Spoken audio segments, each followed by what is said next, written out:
मनुस्मृति के दूसरे अध्याय का आज 114 श्लोक करेंगे। जो करंट टॉपिक है, विद्या किसको देना चाहिए ज्ञान और किसको नहीं देना चाहिए, और गुरु और शिष्य का जो संबंध है उसके बारे में बातचीत है।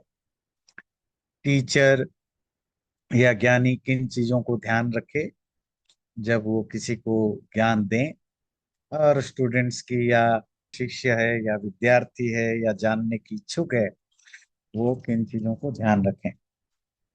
पर जो एक पक्की चीज है कि विद्या ऐसे लोगों को नहीं देना जो मैलिशियस एटीट्यूड रखते हैं उस ज्ञानी या टीचर के प्रति और उस ज्ञान के प्रति। विद्या ब्राह्मणमेत्याह शेवधिस्ते स्मिरक्षमाम् असूयकाय मां मादा तथास्यां वीर्यवत्तमा।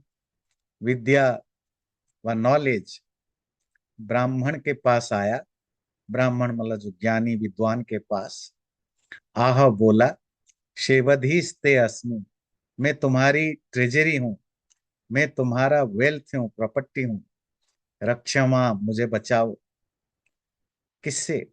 असूयकाम माँ माँ दाह, उस व्यक्ति को मुझे नहीं देना जो नफरत करता हो, जो मेलिशियस एटीट्यूड रखता हो, ऐसे व्यक्ति के वो मुझे मत देना, मेरा दान मत करना। तथा श्याम वीर्यवत्तमा, और अगर आप ऐसा करोगे तो मैं ज्यादा पावरफुल बनूंगी, ज्यादा स्ट्रंगर बनूंगी।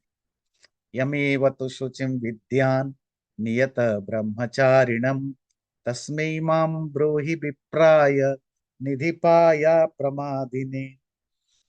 और जिस व्यक्ति को तुम शुचि विद्या जानो, जिसको तुम समझो कि ये प्योर है और ब्रह्मचारी है, सेल्फ कंट्रोल्ड है, अगर तुम ये समझ जाओ, परख लो उसको कि वो प्योर हार्टेड है और सेंसेस आदि को कंट्रोल करना जानता है, तो तस्मै माम ब्रूहि विप्राय, ऐसे ही विद्वान विप्र को मुझे देना। और वो निधिप है, द प्रोटेक्टर ऑफ वेल्थ, यहाँ विद्या रूपक धन का वो कस्टोडियन बनेगा। और अप्रमादी हो, केयरलेसनेस जिसके अंदर ना हो, ऐसे व्यक्ति को विद्या देना। ज्ञान जो भी मिले उसको मत देना। ज्ञान को देते समय परखना वो व्यक्ति डिजर्व करता है कि नहीं, और उसके साथ ये भी देखना कोई मैलिशियस एटीट्यूड तो नहीं है उसके अंदर। और जिस विद्या को जानने के लिए जो डिजर्विंग फैक्टर है, क्वालिफिकेशन है, वो उसमें है कि नहीं। स्पिरिचुअल नॉलेज के लिए क्वालिफिकेशन क्या है? वो प्योर होना चाहिए, फिजिकली, मेंटली, थॉट प्रोसेस से, विचारों से शुद्ध हो, और ब्रह्मचारी हो, अपने इंद्रिय आदि को कंट्रोल करता हो, अप्रमादी, केयरलेस नहीं है वो, नेग्लिजेंस उसमें अंदर ना हो, और निधि पर जो इस ज्ञान रूपक ट्रेजरी का वो कस्टोडियन बनने को तैयार है, अर्थात इस ज्ञान को सीखेगा, सिखाएगा, आगे बढ़ाएगा, न कि इसका मिसयूज या अब्यूज करेगा। ऐसे ही व्यक्ति को ये ज्ञान देना, जो पहला श्लोक बोला कि मुझे उन लोगों को मत देना जो मैलिशियस एटीट्यूड रखते हैं, इससे होगा क्या कि मैं बढ़ूंगी, मेरी वृद्धि होगी और मैं ज्यादा पावरफुल बनूंगा। तो आप सब पढ़े लिखे आप समझ सकते हैं कि ज्ञान का पावरफुल होने का मतलब है, जब वो क्वालिफाइड व्यक्ति को वो ज्ञान मिलता है, वो उसको कितना कहाँ पहुंचा देता है। और जो अनक्वालिफाइड या मैलिशियस एटीट्यूड को व्यक्ति को मिलता है, वो कैसे उसको मिसयूज करता है या दुरुपयोग करता है। ब्रह्म यस्त्वननुज्ञातमधियाना तवाप्नुयात् स ब्रह्मस्तेय संयुक्तो नरकम प्रतिपद्यते। वो जो ब्रह्म, अगेन देखिए यहाँ ब्रह्म ज्ञान के अर्थ में यूज हो रहा है। वो जो ब्रह्म ज्ञान, यस्तु अननुज्ञातम, बिना परमिशन लिए, अधियानात, किसी टीचर से या विद्वान से आपुनियात जान ले, स ब्रह्मस्तेय संयुक्तो, उसको ज्ञान का चोर माना जाएगा।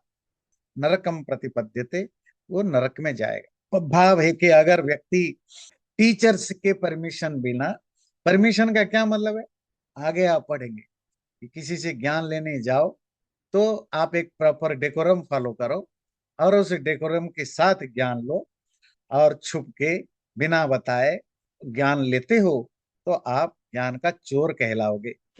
जैसे मॉडर्न डेज में हम प्लेजियरिज्म।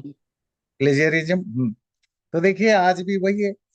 आपको किसी व्यक्ति के ज्ञान को लेने में कोई हर्ज नहीं है, उस ज्ञान को यूज करने में भी कोई हर्ज नहीं, पर क्या है, ज्ञान की चोरी जिसको प्लेजरिज्म कहते हैं, वो चोरी किसको कहते हैं? अगर जिस व्यक्ति से ज्ञान लिया उसको आपने, उसको क्रेडिट नहीं दिया उस व्यक्ति को, या उसकी अगर कोई और ड्यू प्रोसेस है उसको फॉलो नहीं किया, आपने वैसे ही किसी का ज्ञान उठाया और अपने नाम पर छाप दिया, या उसको तोड़ मरोड़ करके अपने नाम पर बता दिया। ये जो प्लेजियरिज्म है यही प्राचीन काल में भी था, पर उसको हम क्रिटिसाइज करते हैं, आज की चीजों को हम वेस्टर्न चीजें तो पसंद करते हैं।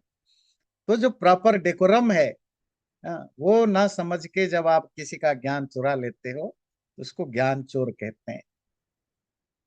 लौकिकम वैदिकम वापि तथाध्यात्मिकमेव वा, आददीत यतो ज्ञानम तम पूर्वम अभिवादयेत। तो ज्ञान कैसा भी हो, लौकिक अर्थात डे टू डे लाइफ से रिलेटेड ज्ञान हो, या वैदिक ज्ञान हो जो वेद आदि शास्त्रों में है, या आध्यात्मिक ज्ञान हो अर्थात जो स्पिरिचुअल नॉलेज है, ज्ञान कैसा भी हो, आददीत यतो ज्ञानम, जिससे आप ज्ञान लें अर्थात जिससे आप ज्ञान प्राप्त करें, तम पूर्वम अभिवादयेत, सबसे पहले तो आप इसको अभिवादन करिए। उस आप जिससे ज्ञान लेते हैं उनको प्रॉपर अभिवादन या ग्रीट करना जरूरी है, to show your respect. Savitri मात्र सारोपी वरम विप्र स्वयंत्रितः, नायंत्रितस्त्रिवेदोपि सर्वाशी सर्वविक्रयी। एक विप्र, एक पढ़ा लिखा व्यक्ति, सुयंत्रित का मन इंद्रियां आदि रेगुलेटेड है, पर ज्यादा पढ़ा लिखा नहीं है। सावित्री मात्र सारोप, सिर्फ गायत्री मंत्र जानता है और कुछ नहीं जानता, वो बेटर है किससे? न अयंत्रित त्रिवेदोपि, कोई व्यक्ति तीन वेदों का विद्वान है पर अयंत्रित है, अनकंट्रोल्ड है, सर्वाशी सब कुछ खाता है, सर्वविक्रयी सब कुछ बेचता है, ऐसे ब्राह्मण से वो व्यक्ति हजार गुना बेटर है। तो एक व्यक्ति कुछ नहीं जानता, सिर्फ गायत्री मंत्र जानता है, पर जिसका जीवन बहुत पवित्र है, आचरण शुद्ध है, इंद्रिया आदि कंट्रोल्ड है, वो व्यक्ति बेटर है किससे?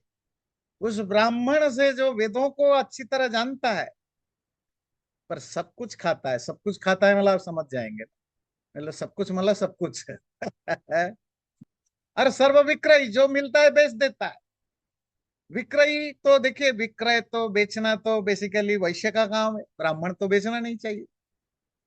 पर आजकल जाइए किसी मंदिर में, किसी तीर्थ क्षेत्र में कहीं, तुलसी के पत्ते से लेकर के सिंदूर चंदन लगाएंगे पैसा दो, डंडा मारेंगे पैसा दो, तुलसी हाथ में देंगे पैसा दो, वो करो पैसा दो, हर चीज बेचते हैं, सर्व विक्रय।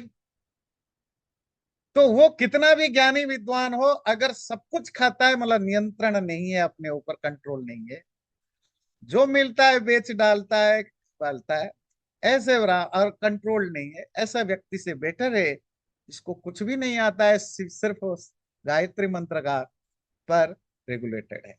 सय्यासनेऽध्याचरिते श्रेयसा न समाविशेत्, सय्यासनस्थ शैवेनम प्रत्युत्थायाभिवादयेत्। आपके गुरुजन जो आपसे बड़े हैं, टीचर्स हैं, पापा मम्मी हैं, दादा दादी हैं, या कोई भी जो आपसे सुपीरियर हैं, वो जिस सैया पर बिस्तर पर सोते हैं जिस आसन पर बैठते हैं, जिस सीट पर बैठते हैं, वहां नहीं बैठना चाहिए अगर आप अपना अच्छा चाहते हैं।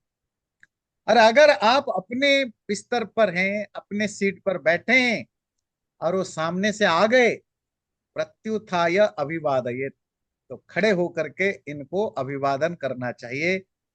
ये जो कुछ मनुस्मृति में आप पढ़ रहे हैं ना, और आज भी भारत में मोस्ट ऑफ लोग फॉलो करते हैं, जो अभी बिगड़े हुए नहीं है, बिना मनुस्मृति को पढ़े।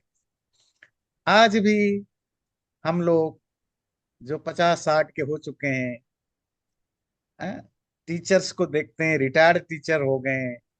मतलब आप सीट में बैठे और आपके रिटायर्ड टीचर भी सामने आ जाए, 99% जो पुराने लोग हैं वो खड़े हो,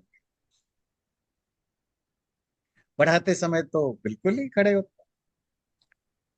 माता आप कहीं बैठ, हमें याद है हमारे समय में, हम कॉलेज वगैरह में भी जो पढ़ते थे, तो गांव जाते थे, तो जो एलिमेंट्री स्कूल के टीचर है या हाई स्कूल के टीचर है, आप साइकिल लेकर जा रहे हो, बाइक लेकर जा रहे हो, और सामने से वो टीचर आ रहे हैं, साइकिल में हो बाइक में हो, रोकना ही रोकना है।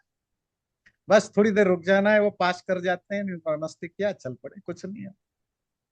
और ये ऐसा सब करते हैं, मतलब कोई किसी को बताया नहीं, that's how everyone is trend.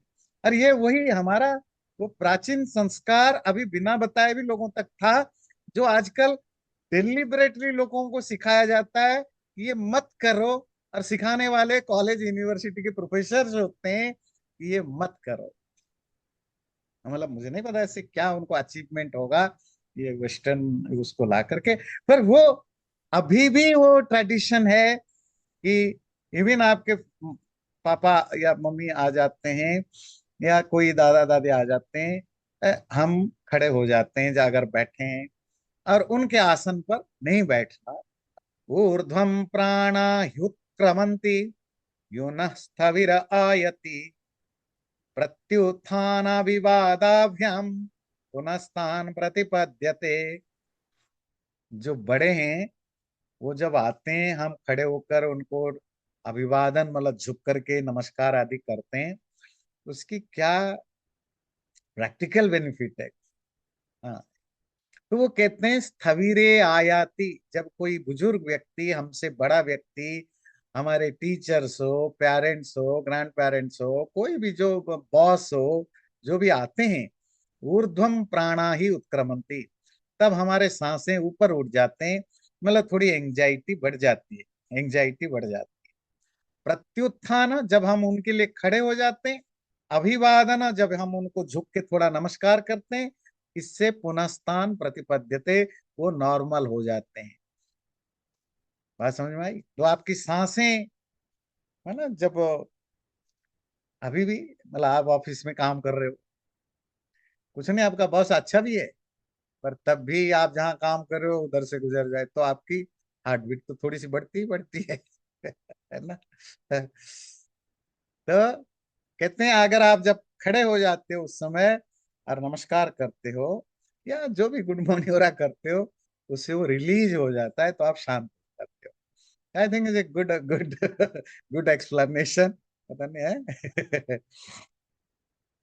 अब देखिए, आजकल तो हम वैसे भी किसी ना डरते ना किसी को रिस्पेक्ट ज्यादा करते। तो प्राचीन काल में आपको पता है कितना स्ट्रिक्ट रूल्स होते थे। लेकिन आप अपने बचपन में भी देखिए कितने रूल्स टीचर्स के प्रति, माँ बाप के प्रति, कितना वो जो रिस्पेक्ट एंड फियर दोनों होते थे। अब तो इतना नहीं है। और कल्पना करिए 1000 साल पहले, 2000 साल पहले, जब बहुत सारे चीजें बहुत रूल बेस्ड होता था, तो कितना वो एक अंदर आपकी भाव रहता था। राजा आ जाए, कोई आजकल कोई मिनिस्टर आए तो किसी को फर्क नहीं पड़ता। देखो यूएसए में पुलिस गाड़ी जाती है ना, किसी को कोई डर नहीं लगता।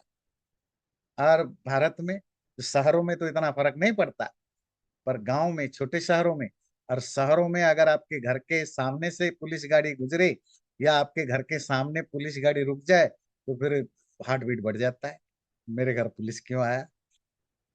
हो सकता है वहां से जो उसमें गाड़ी से जो निकलेगा वो आपका दोस्त निकले, आपसे मिलने आए हो, पर जब तक वो आपको पता ना चले वो दोस्त है, तब तक आपके हार्ट बीट बढ़ जाता है।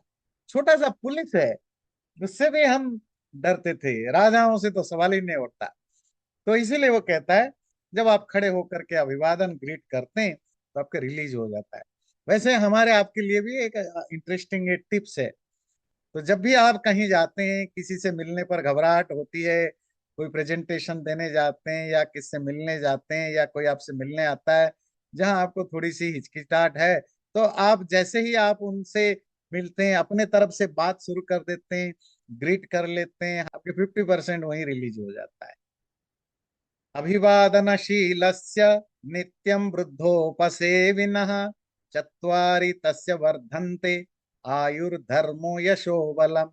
जिस व्यक्ति की ये हैबिट है ना, नेचर बन चुका है, क्या, अभिवादन करना, बड़ों को ग्रीट करना, नमस्कार करना, नित्यम रेगुलरली, वृद्धोपसेविनः, या जो अपने से बड़े हैं, बड़े मतलब जो हमारे से सीनियर हैं, अगेन पेरेंट्स, टीचर एक्सेट आदि आदि, उनकी सेवा करते हैं, उनकी चार चीजें हमेशा बढ़ता है। चत्वारी तस्य वर्धन्ते, उनकी चार चीजें बढ़ता है। आयु, लाइफ स्पैन, धर्म, धर्म आप समझते हैं, पुण्य जिसको कहते हैं, यश, फेम, बल, स्ट्रेंथ। तो आयु, धर्म, यश, बल बढ़ता है किसका? जो लोग बड़ों को रिस्पेक्ट करते हैं, सिंपल भाषा में जो बड़ों को दिल से रिस्पेक्ट करते हैं। अब इसका क्या डायरेक्ट कनेक्शन है? ये एक जस्ट अर्थवाद है, अर्थवाद तो बताया था, या उसका कोई लिंक है वो तो देखना पड़ेगा। पर वैसे अगर आप बड़ी प्रैक्टिकली भी देखें, अगर आप बहुत रिस्पेक्टफुल पर्सन हैं, आप अगर अपने फ्रेंड्स को, अपने सीनियर्स को रिस्पेक्ट करते हैं, अपने घर में माँ बाप को रिस्पेक्ट करते हैं, अपने ऑफिस में जो भी आप, आपके नेचर में है कि you are a respectful person, आप हर किसी को ड्यू रिस्पेक्ट करते हैं, तो देखिए आपकी आपकी वो जो हम्बलनेस या आपकी जो कैरेक्टर है वो सबको पसंद आता है। और अगर आप ऐसे, सपोज आपकी चार लोगों की प्रमोशन की बात, और चारों में से आप हैं जो इतनी ग्रैटिट्यूड रेस्पेक्ट वाला व्यक्ति है, तो नॉर्मली अगर आपका बॉस बाइस ना हो या उसकी कोई पर्सनल एजेंडा ना हो, तो बाकी चारों में सब कुछ समान होने पर भी इमोशनली वो आपसे अफेक्टेड होगा, क्योंकि आपकी बिहेवियर उसको अंदर से प्लीजिंग करता है, ये नेचुरल है ना। तो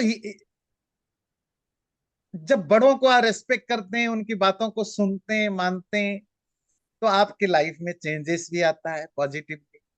तो इसीलिए वो जो कहा, विद्या, धन मतलब ज्ञान, wealth, strength, fame at the end, although it's से अर्थवाद, अर्थवाद मतलब किसी चीज को ग्लोरीफाई किया जाता है कि उसको आप करें, ग्लोरिफिकेशन का बहुत ज्यादा रियल सेंस यूज नहीं होता है, पर स्टिल यहाँ आपको जो लोग रेस्पेक्टफुल होते हैं उनका प्रैक्टिकल बेनिफिट भी उनको मिलता ही है, इसमें नो डाउट। अभिवादात परम विप्रो ज्यायान समभिवादयन असौ नामाहमस्मीति स्वम नाम परिकीर्तये। तो जब कोई विद्वान व्यक्ति, एजुकेटेड व्यक्ति, ज्यायांसम, अपने से बड़े सीनियर व्यक्ति को, अभिवादयन, जब वो ग्रीट करता है, अभिवादन का मतलब होता है टू ग्रीट, है ना, ग्रीट करते हुए क्या करता है? असौ नामाहम अस्मि, मैं ये नाम वाला व्यक्ति हूं, ऐसा अपना नाम बोलता है या बोले। तो प्राचीन काल में जब किसी को, कोई किसी के मिल के ग्रीट करता था, तो उसकी एक फ्रेज होता था, क्या बोलते थे?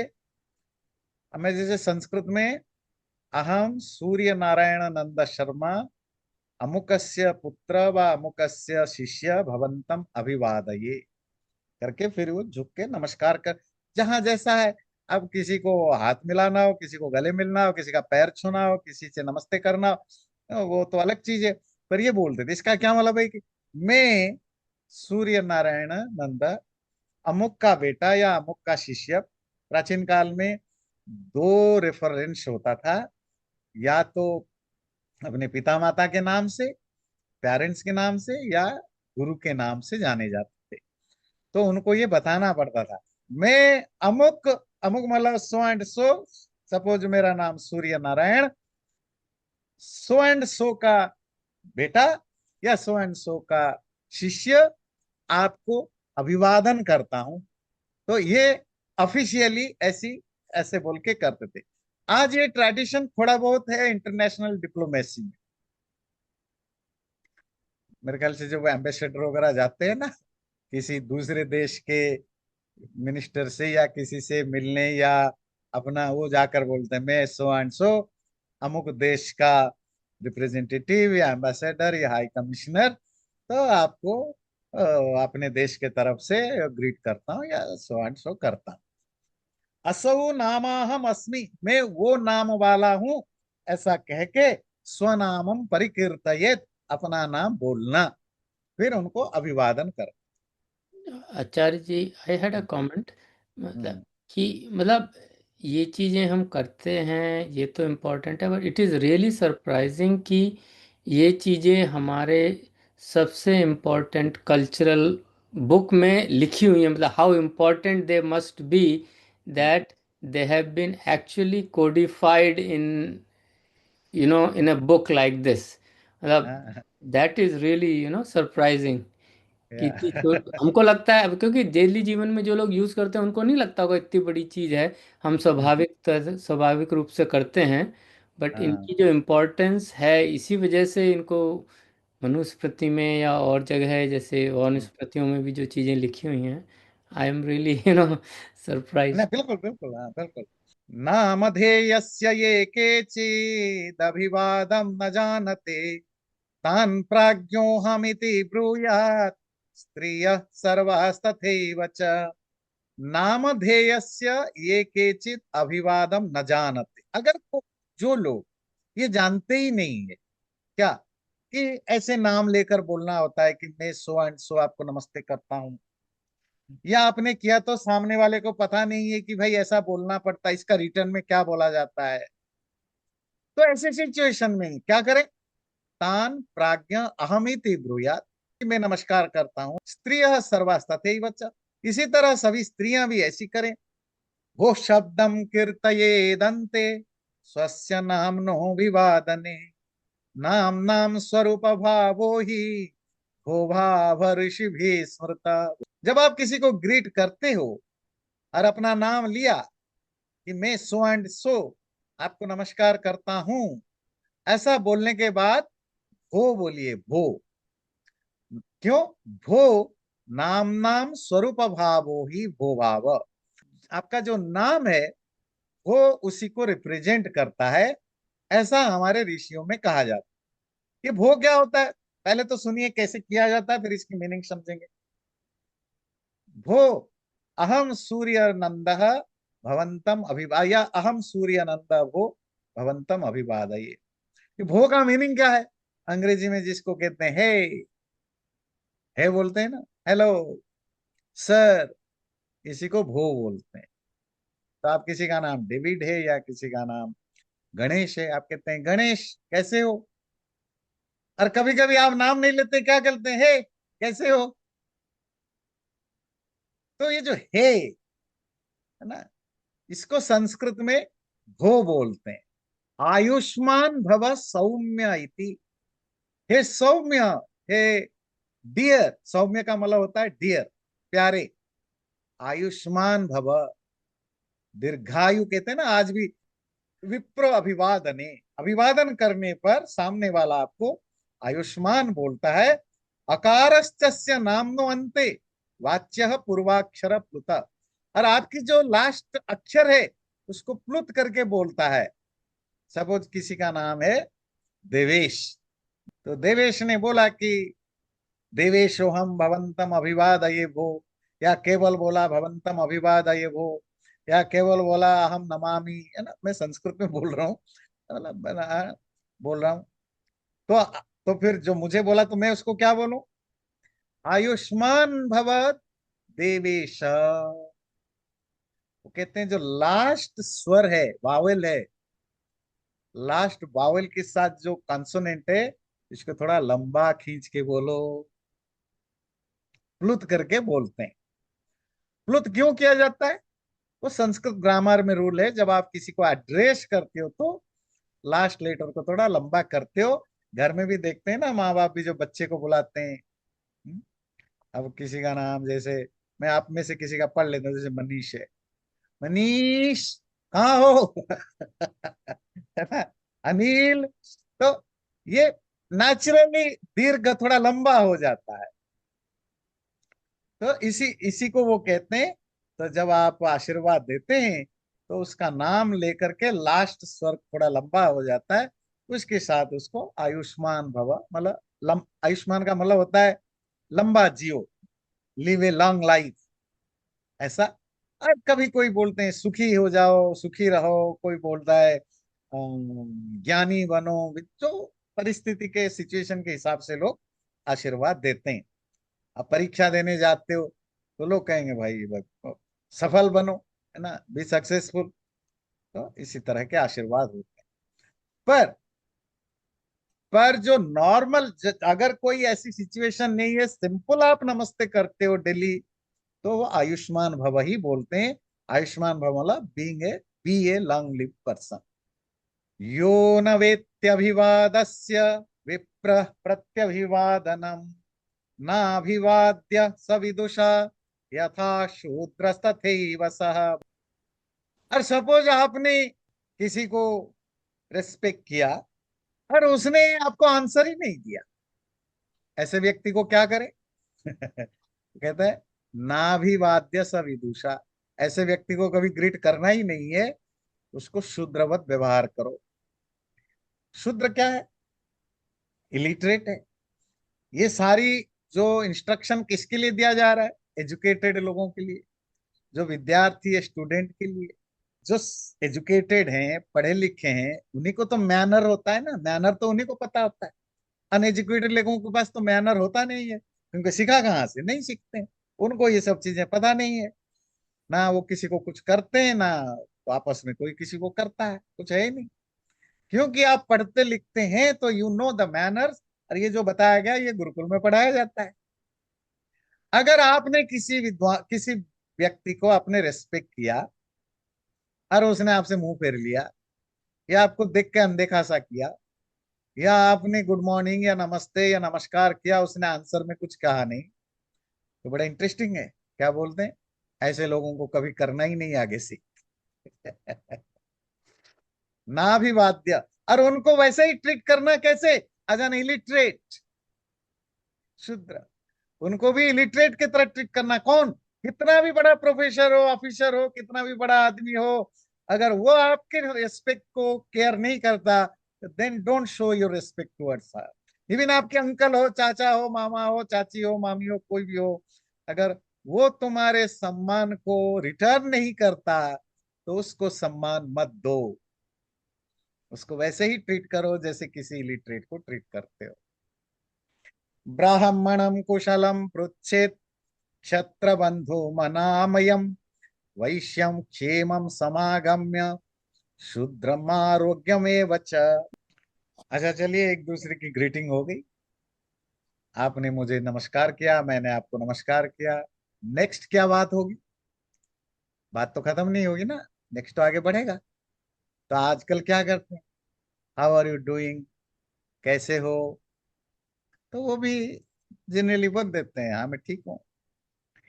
तो ये उसको डिफाइन करते हैं कि आप उसकी प्रोफेशन, ऑक्यूपेशन या उसकी लाइफ स्टेज देख करके उससे पूछो। जनरल क्वेश्चन मत पूछो कि आप कैसे हो। अगर वो ब्राह्मण है, आप उसे कुशल पूछिए। कुशल मतलब प्रसन्नता। Are you happy? Everything is going smoothly? आपकी पढ़ाई लिखाई में तो कोई मुश्किल नहीं?